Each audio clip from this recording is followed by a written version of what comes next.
సభ్యులకు సంబంధించిన వ్యక్తి ఉన్నారు అలా మీ వాళ్ళు ఎవరైనా ఉన్నారు లోపల? అవును సార్, నిరంజన్ అని మా ఫ్రెండ్ వచ్చాను, నేను ఆయన ఇద్దరు కలిసి వచ్చాము సార్. మాది బళ్ళారి, కర్ణాటక స్టేట్ మాది సార్. అక్కడ వచ్చినప్పుడు మేము 1 o'clock ఎంటర్ అయినాం లోపలికి. ఎక్కడ బైరాడ్పేట. అక్కడ ఉన్నప్పుడు క్రౌడ్ లేదు. మేము ఎప్పుడు 5 నుండి క్రౌడ్ ఎక్కువైంది. ఆ క్రౌడ్ ఎక్కువైన వల్ల గేట్ ఏం చేశారు 8:15 అట్లా గ్రేట్ బయటకు ఏదంటే ఇరుకొట్టారు. కొట్టినప్పుడు ఒకటేసారి ప్రెజర్కి వచ్చేసారు. వచ్చినప్పుడు నాకు చెస్ట్కి ప్రెజర్ చేసారు. నేను బయటకు వచ్చేస్తే ఏదో దేవుని దయ వల్ల పోలీసులు నన్ను బయటకు ఎక్కొని వచ్చారు. అయిన తర్వాత ఏంటంటే మా ఫ్రెండ్ అక్కడే కింద పైన తొక్కేసినప్పుడు కాలు ఫ్రాక్చర్ అయింది.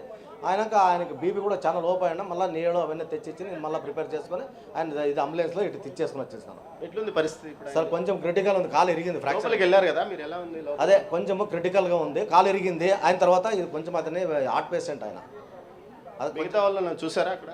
చూసాను సార్, క్రిటికల్గా ఉంది. కొంచెం ఎంతమంది ఉన్నారు లోపల? నాకు తెలిసిన మటుకు 10 members ఉన్నారు, అంతమంది ఉన్నారు లోపల. చనిపోయినారు అంటున్నారు, ఏమన్నా ఐడియా? ఏం సార్ అదేం ఐడియా లేదు నాకు. నేను చూసినది అది వాస్తవం. అది మీ పేరు? శ్రీనివాస్ అని, బళ్ళారికి చెందిన శ్రీనివాసన్ అనే భక్తుడు తన స్నేహితుడు నిరంజన్ తీవ్ర అస్వస్థతకు గురయ్యాడు.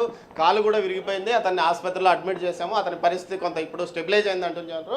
మొత్తం మీద చూస్తే ఈ ఘటనకు సంబంధించి ఏదైతే మొత్తం 4 మరణించారని తెలుస్తుంది. దీనికి సంబంధించి తమిళనాడుకు చెందిన ఓ మహిళతో పాటు మరో 3 మరణించారని తెలుస్తుంది. మొత్తం మీద బైరాగపట్నం వద్ద జరిగిన ఇష్యూతోనే ఈ ఘటన చోటు చేసుకుందన్నారు. స్థానికంగా సిపిఐ రాష్ట్ర కార్యదర్శి రామానాయుడు ఉన్నాడు. అసలు చెప్పండి సార్, అసలు ఎక్కడ లోటుపాట్లు జరిగిందని?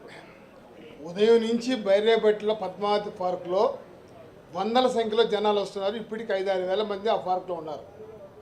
అయినా ఆ పార్కులో ఫెడ్రేట్లు లేవు, త్రాగునీరు లేదు, భోజనం ప్యాకెట్లు ఇవ్వాల. ఒకేసారి గేట్ తెరవడంతో వాళ్ళు తోసుకోవడం, ఒకరి మీద ఒకరు పడడం వల్లనే ఈ తొక్కిరాసడం జరిగింది. కానీ టీటీడీ అధికారులు కనీసం వాళ్ళకి మౌలిక సదుపాయాలు కల్పించాల్సిన బాధ్యత ఉందా లేదా? చేయలేదు. ఆ తర్వాత అక్కడ క్యూ లైన్ ఉంది. పోలీస్ అధికారులు ఒక్కొక్కరిని పంపించుకుంటా ఇందుకు ఒకేసారి గేట్లు తెచ్చారు. దీనికి మూల్యం టీటీడీ అధికారులు పోలీసులు చెల్లించుకోవాల్సి వస్తుంది. కాబట్టి మేము డిమాండ్ చేస్తున్నాం, దీని మీద ఎంక్వైరీ జరగాల. ఆడ క్యూ లైన్లో ఉన్నటువంటి జనాల్ని సక్రమైన పద్ధతిలో ఎందుకు పంపించలేదు?